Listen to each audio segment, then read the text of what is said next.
Between the Bobcat Fire, the Creek Fire, the North Complex, and various other California wildfires, we've got a lot to talk about, so let's just dive straight in.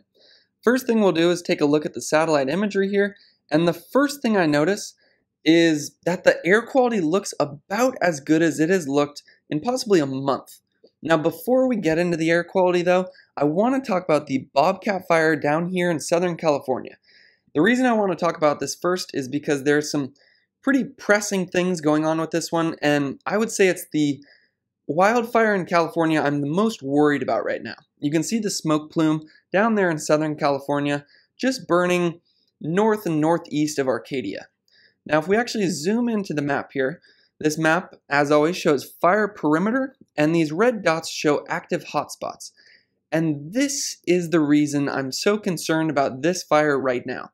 We've been talking about this for the last week and how this fire has been threatening some of the valuable resources on Mount Wilson. Now, in the past, I've said Mount Wilson has an observatory and a communications tower, but I actually didn't realize the full extent of the valuable resources that are on Mount Wilson. Apparently, every TV station in Los Angeles has a tower on Mount Wilson, as well as many radio stations, and it's crucial for cell service. So this is a huge concern when it comes to this fire because you can see the fire continues to push farther and farther into this area. I know yesterday they wanted to do some firing operations around Mount Wilson, get some protective barriers. So basically what they do is they burn out some of the vegetation ahead of time so that by the time the fire gets to it, there's no more vegetation to burn. They weren't actually able to do that yesterday afternoon though, as wind gusts were about 30 miles per hour and the conditions were warm and dry. And I do know that spot fires throughout the day yesterday and apparently right now have continued to threaten these valuable resources. Basically what a spot fire is, you have the main fire here, the winds will actually pick up a burning ember, throw it in front of the main fire, it's called spotting. And then the fuels are so dry in this area that once it does spot, there's about a 90 to 100% chance it turns into a new little small fire. So that's what we've been seeing in this area. That's what's been really driving a lot of this fire growth. Again, the winds creating those spot fires, we have dry fuels, haven't burned in 60 years, and then there's also some steep terrain. So I hate to say it, but it's kind of the perfect recipe for fire growth in this area. So hopefully they'll be able to continue to hold these lines. They were successful throughout the day yesterday. The fire made a push towards those resources and they were able to protect them. So hopefully our luck continues there. Now the other area of this fire that is a major concern is on this northeastern edge. And I'll zoom out so we can get a big look at what the fire is doing. You can see, again, that area around Mount Wilson, active fire growth. One other thing I will say, a lot of this growth this morning has been fueled by easterly winds, and luckily the wind should be shifting to a more southwesterly direction throughout the day today. So that's going to help push the fire back into where it's already burned versus continuing to push it closer. At least we can only hope. Now when it comes to this northeastern edge, this is also an area of concern as it's near some more populated areas, and the fire growth in this region has started to threaten some of the previous hand crew lines and dozer lines that have been put in place. So I know they're working hard to really strengthen those lines and hold the fire where it is. There's two regions where there are some good news though. You can see on the northern edge of this fire, basically all the hot spots are out. This is where we did see a lot of growth in especially last week, and you can see that the growth has basically stopped in this region. And I believe the main reason for that is as it transitions into these lighter fuels up here.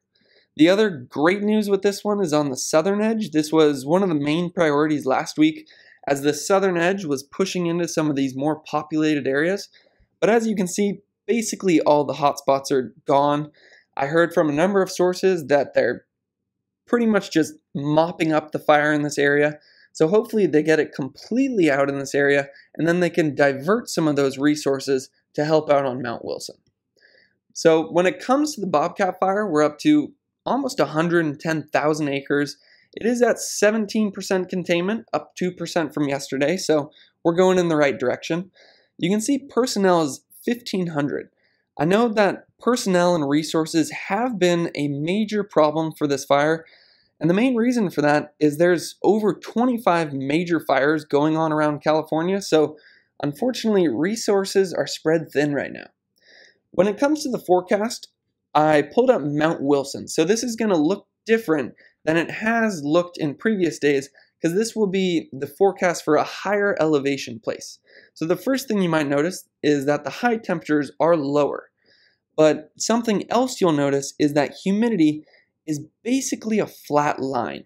And that's what's been driving a lot of the fire growth really for all of the California wildfires this entire season. We've been seeing this really flat trend in humidity, and the reason this is important is because it leads to active nighttime fire behavior. Now, typically, humidities should go up to 60 or 80% in the nighttime hours, and then that allows firefighters to do some of those firing operations I was just talking about, or strengthen their lines, or even put out some spots of the fire. But when the humidity stays this low throughout the nighttime hours, it allows that fire growth to continue 24 hours a day. So that's one of the main things I'm concerned about there, and unfortunately, the dry air isn't going anywhere. Now, before I get to that dry air, I will say temperatures are looking better than they were last week, so that's at least some good news. Temperatures are down, but the winds are actually up in this area. We have some 30-mile-per-hour gusts, as we saw yesterday, where we had to cancel the firing operation. And unfortunately, those gusts will continue. So while temperatures are looking better, winds and humidity remain a problem. Now, when it comes to the humidity, both for the Bobcat Fire and all our California wildfires, it's due to this high pressure system that we have sitting off the coast. And this is basically driving the weather throughout this entire week as that high pressure system continues to sit over California through Thursday, through Friday, and then towards Saturday and Sunday, you'll notice this new high pressure system starting to move in. Now, I don't want to create any unnecessary fear or ring any alarm bells, but I've been looking at the extended forecast for Saturday and Sunday, and there's going to be some really tricky firefighting conditions, some bad fire weather, possibly moving in, but being that that's more than 3 days out in the forecast, I usually don't trust a forecast that far out, so something to keep our eye on, but I'm not too worried about it yet. So what this high pressure system is doing that's sitting over California throughout this entire week is leading to warm temperatures, moderate winds, but mostly dry air. And you can really see that on this map when you look at the contrast between the western United States and the eastern United States. And unfortunately, that dry air is sitting over us Tuesday, Wednesday, Thursday, Friday, Saturday, all the way into the extended forecast. That dry air just continues to sit over California. And the reason for that, or the reason why that's important, is dry air means dry vegetation, which means more active fire growth. If you've ever gone to a campfire and tried to start a fire with a moist log versus a dry log, probably makes sense to you that dry vegetation burns faster, easier, and hotter. So the next fire, or actually before we get into the North Complex and the Creek Fire and various other fires, let's first go over air quality, because I know this is a concern to a lot of people in California, and you can see it's very unhealthy to hazardous just in this one area around the Castle Fire. And if we look at the forecast for today, it should be improving. You can see majority of California is in that moderate range, with only a few areas in that unhealthy range. Now, the reason for that, one, is fire behavior for majority of our California wildfires has calmed down significantly since last week because the temperatures are cooler, the winds have gone down, and humidity, although it is dry, is actually up from what it was last week. So there's less smoke being generated in the first place, and then the smoke that is created is being pushed out by some of the favorable winds we have.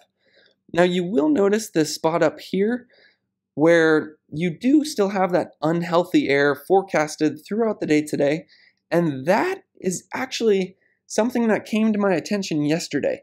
It's called the Slater Fire. It's burning up on the California-Oregon border, and it's at 150,000 acres and 22% containment. I was looking at the hotspot map this morning, though, for this fire, and it didn't look like there was that many active fire areas going on with this, and there's actually even a little bit of rain in the forecast for this area, so I'm not too worried about that one. Now, when we look at the forecast for tomorrow, you can see it says all of California is going to be in that moderate range. Now, I would take this with a grain of salt. I've pointed this out before. This map has the tendency to overestimate how good our air is going to be. Even though fire behavior for the most part is moderated, we're still going to be getting smoke generated, and we should still have some unhealthy regions. Something to look out for. So when it comes to that smoke from the Slater Fire, though, creating this strip of unhealthy air, it's mostly due to the upper level winds. And when it comes to the winds in general this week, at least for the Northern California fires, I would say they're actually ideal. There's enough upper level winds to push the smoke out of the area, but there's not so much winds that it's leading to rapid fire growth like we saw last week. So when it comes to winds, things are looking pretty good. Where there is some concern, though, is this strip of more intense winds you see right over the Bobcat Fire, and that's part of what's leading to those 30-mile-per-hour gusts that have been spreading the blaze. Now, when we actually look at wind gusts, throughout the day today, there is expected to be some stronger gusts, especially around the north complex, but much weaker than we saw last week when we had 40-mile-per-hour gusts with that red flag warning. So overall, I'm not too concerned about that. One other thing I'll point out, these upper level winds, the ones that mostly spread our smoke, are for the most part going from north to south. Now, why that's important actually plays into the creek fire. So I've been talking about this really for the last 2 weeks and how the Sequoia complex has been creating more smoke than basically any of our other wildfires, and that smoke has been, for the most part, going from south to north and covering our creek fire and leading to some moderate fire behavior because it keeps the temperatures cool and keeps the winds down. As that smoke shifts from north to south, though, the creek fire will no longer get that protective layer from the castle fire. So if we zoom in here, you can see it's looking a lot better than it was last week. We do still have some active areas on the north and south here. I know the main priority for this one is on the southern edge as it's pushing closer to some of these more populated areas. But again, much slower spread and much weaker fire behavior than we were seeing last week. So I'd say things are looking up with the Sequoia complex. In total, it's up to 141,000 acres and it is at 33% containment. So like I was saying, now that smoke will no longer be covering the creek fire, and we're already starting to see the effects of that. Now, I don't know what's going on with the fire perimeter here, but it's actually kind of helpful to just look at the hotspots because you get a clear view of where this is still burning. You can see the western edge and the northern edge still have a very active fire perimeter, as well as really the eastern edge as well. And you can see this one little spot on the south here. And I would say the main thing I've been looking at is the spread on the eastern and northeastern edge, and I would say there's some good news with it. The spread has significantly seemed to have slowed as this fire is now pushing into more of rocky terrain. So there's less fuels to feed this fire, and it's actually also pushing into the Lion Fire Scar. So this is about 13,000 acres that has previously burned. So a lot of the fuels on this northern edge have already been burnt out, so that's leading to some slower fire growth. Now, we can actually look at what the model says this fire should be doing in the next 24 to 48 hours. You can see it's expecting some growth on the north, the northwest, the western side, a little bit on the east here. But for the most part, when it comes to the creek fire, if you take nothing else away from what I'm saying, over the next 24 hours, there's not going to be all that rapid of fire growth. I just don't see it happening in the forecast. There are a ton of resources on this fire. Conditions are looking better than last week, so I'm feeling pretty good. Now, one thing I will point out here is that the southern edge is expecting to absolutely explode, at least according to this model here. Now, I would take that with a grain of salt. While this is one of the best wildfire models in the world, it doesn't take into account firefighter suppression tactics. I know there are a lot of good lines in this area, so this rapid spread that you see happening here, I don't think that's going to happen. So I'll keep my eye on it, because obviously this model was developed by Adam Kochanski, and he knows a lot more about wildfire than I do. So I'll keep my eye on it, but as of right now, I don't see that happening. Now, when it comes to the creek fire, we're at 283,000 acres. But as I was saying, the overall growth of this fire has slowed as it's been pushing into those more rocky conditions. Containment is up to 30%. And as always, when it comes to evacuation, the link is in the description. And if your location is on that list, CAL FIRE asks you to please evacuate, because it helps them do their job. Now, when it comes to structures destroyed, we are still at 855, so it's good to see this number hasn't gone up from what it was yesterday. Let's hope it stays that way. Personnel, over 3,000. So that's part of the reason I don't see that rapid growth happening in the south. There are a lot of resources on this. We have great lines in that area, and that's some lighter fuels that shouldn't lead to that rapid of fire behavior. We've got 40 crews, 16 helicopters, 326 engines, 83 dozers, and 83 water tenders. Now, when it comes to the forecast for the creek fire, again, things are looking good. You can see temperatures are actually expected to go down throughout this week. That's due to the fact that Northern California is closer to this low pressure system, the same one that could possibly be bringing some rain to the very northern parts of California. And what that's doing is just bringing some cooler temperatures into our area that's should be sticking around throughout the week. So that's great to see temperature-wise. You see haze is still on the forecast. I don't really think we're going to have moderate air quality over all of California. Some of this smoke, unfortunately, will be staying around, but for the most part, way better than it was looking last week. So just to look at the fire weather, temperatures at or below average for this time of year. Certainly not the triple digits we've seen in the past month. When it comes to the winds, we could still have some 20 to 25 mile per hour wind gusts on the ridges that could and probably will lead to some fire growth, but certainly not the 40 mile per hour wind gusts we had with that red flag warning last Thursday. And then one thing I will point out though, that dry air from that huge high pressure system that's moving in, again, just like the Bobcat Fire, those humidities stay low 24 hours a day. So that allows some active fire behavior during the nighttime hours. And there's really two things going on during the nighttime hours that are leading to some active fire behavior. It's the fact that the humidities remain low. And then if we go back to the map here, I might be able to point this out on the south. Right here, there's a canyon or a drainage. And what happens is in the overnight hours, the bottom of that drainage cools off, and then you get winds flowing down the drainage. So that can lead to some fire behavior, especially when you combine it with the low humidities. For the most part though, forecast for the creek fire, looking great, not expecting much growth in the next 24 hours. Now, the North Complex is another area that has been seeing the influence of those down canyon winds in the nighttime hours, and especially in the southern area right here. So this is important because this is getting closer to some higher population areas, and what's been happening, exactly what I was just talking about, the bottom of a canyon or a drainage cools down at night, and then you get winds flowing down, which can lead to some fire spread.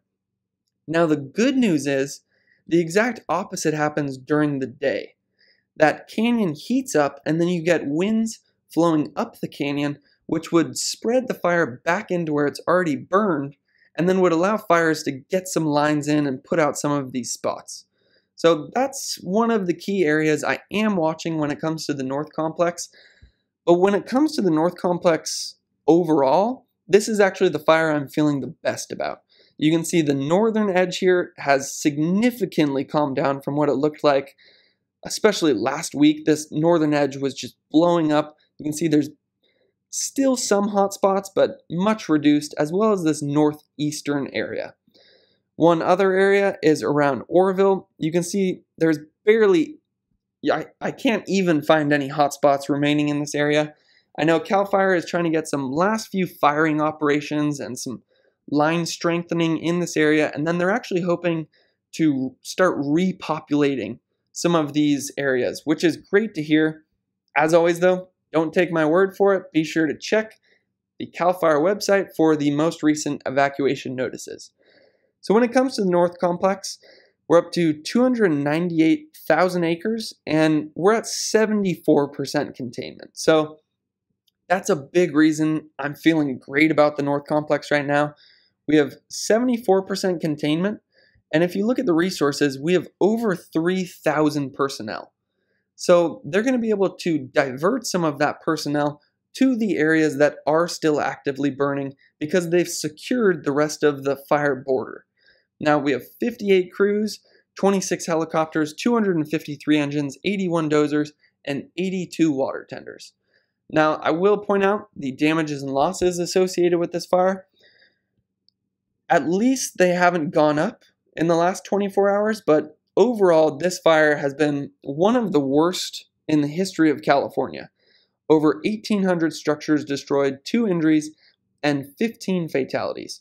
So, as always, if you or any of your friends or family have been affected by these wildfires, my thoughts and prayers go out to you.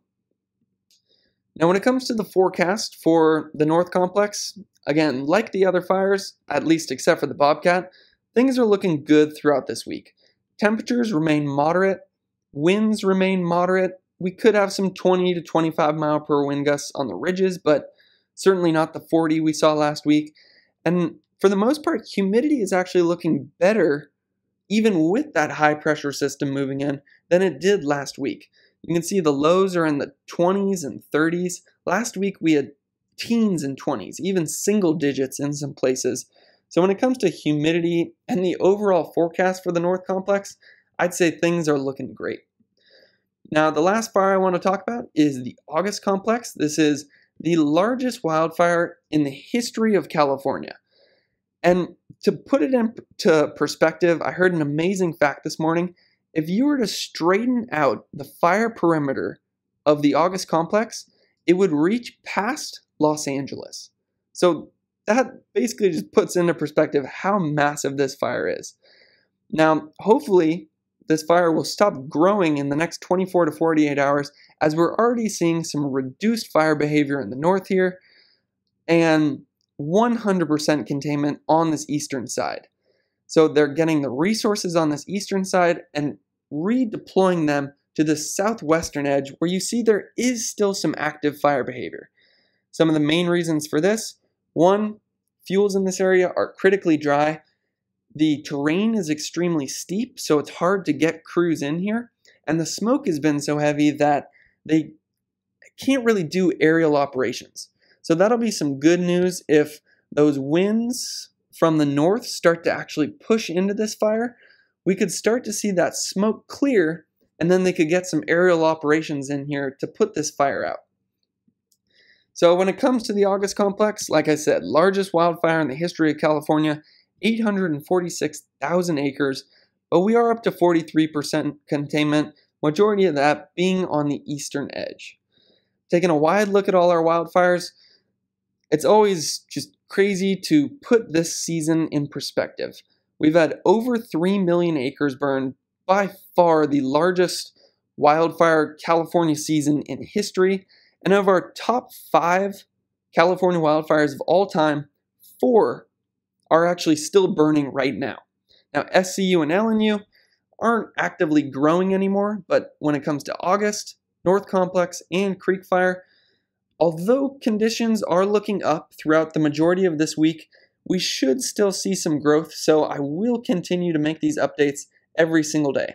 I'll also be keeping a close eye on Mount Wilson with the Bobcat Fire, as that is a pressing situation right now. As always, thank you to CAL FIRE and the U.S. Forest Service for all the amazing work you do, and to San Jose State, Dr. Craig Clements, Adam Konchansky for basically teaching me everything I know about wildfire. And if you or any of your friends or family have been affected by these wildfires, my thoughts and prayers go out to you, and thanks for watching.